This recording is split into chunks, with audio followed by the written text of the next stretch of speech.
एक दिन लड़की को पता चला कि उसमें एक अजीब सी सुपर पावर आ गई है। अब वो अपनी परीक्षा की शीट पर जो भी जवाब लिखती है, टीचर उसे 100 में से 100 नंबर देते हैं। और मजेदार बात ये कि वो जवाब हकीकत में बदल भी जाते हैं। इस बार की परीक्षा में एक बड़ा टेढ़ा सवाल आया, जापान का मौजूदा प्रधानमंत्री कौन है?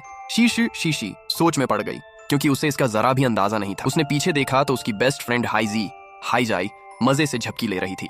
शीशी को एक शरारती आइडिया आया और उसने फॉर्म में लिख दिया हाईजी, फिर खुद भी आराम से सिर रखकर सो गई। जब उसकी नींद खुली तो पता चला कि हाईजाई सच में जापान की प्रधानमंत्री बन गई है।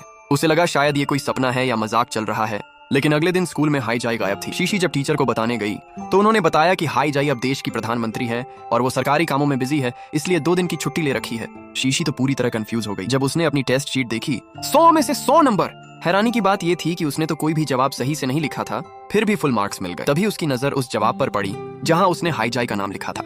अब उसे अपनी पावर का सच्चाई समझ में आने लगी।